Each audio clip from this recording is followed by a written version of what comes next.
प्रदीप तोमर भाजपा के वरिष्ठ नेता हैं।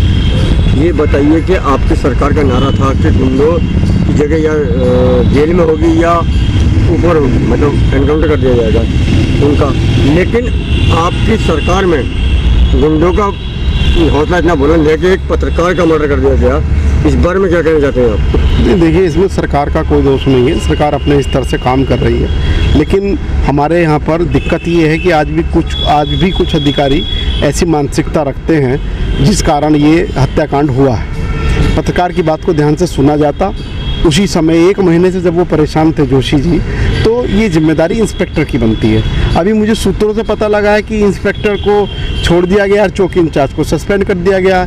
पत्रकार महोदय जो है वो चौकी में रिपोर्ट दर्ज कराने नहीं गए थे, वो थाने में रिपोर्ट दर्ज कराने गए थे। ये बताए जाति के आधार पर कुछ किया गया? कोई नहीं ऐसा जाति वाति कुछ नहीं। अच्छे आदमी की, अच्छे इंसान की, अच्छे नेता की, अच्छे पत्रकार की कोई जाति नहीं होती है। वो सब जातियों का होता है, सब धर्मों का होता है, जाति के कोई इसमें सवाल नहीं है। और हमने भी अपनी सांत्वना दी है, अखबार के माध्यम से भी, वैसे भी दे रहे हैं, प्रयास है। लेकिन इस घड़ी में एक बड़ी चीज़ मुझे सामने आ रही है जो मैंने देखा है। हमारी सरकार ने 10 लाख रुपए दिए, नौकरी का भी आश्वासन दिया, जो माननीय मुख्यमंत्री जी निश्चित रूप से इसे पूरा करेंगे। ऐसे समय में जो राजनेतागण हैं या अपने अन्य व्यापारीगण हैं या जिनकी पत्रकार लोग ईमानदारी के साथ मदद करते हैं, उन लोगों को भी, इन परिवारों को, पत्रकारों के परिवारों को सुरक्षा भी दी जानी चाहिए और आर्थिक रूप से भी मदद करनी चाहिए। दूसरा बड़ा सवाल ये है कि आज तक भी एक बार गाजियाबाद विकास प्राधिकरण ने पत्रकारों को आवास की सुविधा दी थी।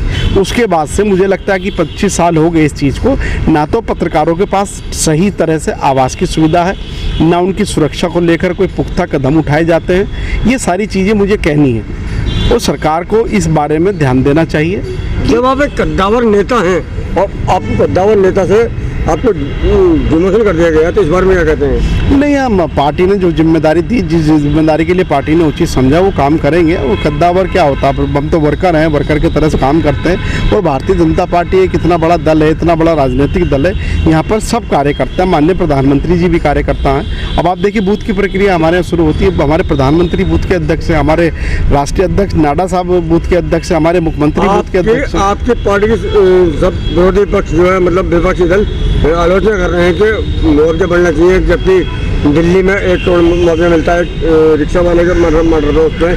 फिर भी आप इस पे काम चल रहा है, ठीक है ना, और इस पर निश्चित रूप से प्रभावी कार्रवाई मुख्यमंत्री करेंगे। ऐसा नहीं है, हमें भरोसा है अपने नेतृत्व पर, अपने प्रधानमंत्री पर, अपने मुख्यमंत्री पर। इतनी जल्दी कार्रवाई नहीं होती। हमारे माननीय मंत्री श्रीमान जनरल वीके सिंह साहब, आपने कप्तान साहब और हमारे डीएम साहब, सबका उनके यहाँ मुआवजा देकर आए। लेकिन इसमें एक चीज़ ज़रूर मैं कहना चाहूँगा आपके सामने कि पुलिस की जो भूमिका है, देखिए, पुलिस के जो कप्तान है बहुत अच्छे आदमी है, अच्छे इंसान है, लेकिन थानों में आज भी ये सच है कि कुछ लोग जाते हैं एफआईआर के लिए, उनकी एफआईआर भी नहीं लिखी जाती है। ये गलत तरीका है। आपके पास कोई आया है, शिष्टाचार के नाते उसको बैठाइए, उसकी समस्या सुनिए, लेकिन थानों में ये सब चीज़ें अभी देखने को मिल नहीं रही हैं। तो बदनामी अगर होएगी कोई, तो प्रशासन के लोग हैं जो बदनामी कराते हैं सरकार की। मैं मुख्यमंत्री से कहना चाहता हूँ, ऐसे लोग गाजियाबाद में नहीं होने चाहिए जो सरकार की बदनामी कराते हो।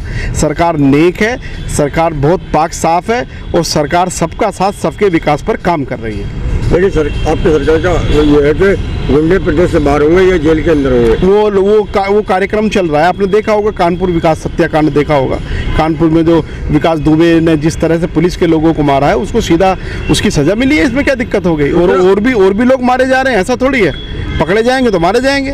बदमाशों के हौसले बुलंद है। हौसले किसी के बुलंद नहीं है, इनका नाम योगी है ना। यहाँ सबके हौसले पस्त हो जाते हैं योगी जी का नाम सुनते ही। दूसरा एक चीज, मेरा एक सवाल हो रहा है कि आपकी सरकार का नारा है सबका विकास सबका साथ।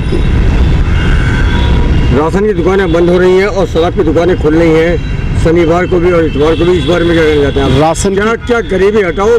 राशन की कोई दुकान बंद नहीं हुई है, एक तो स्पष्ट रूप से आप इसमें समझ लें।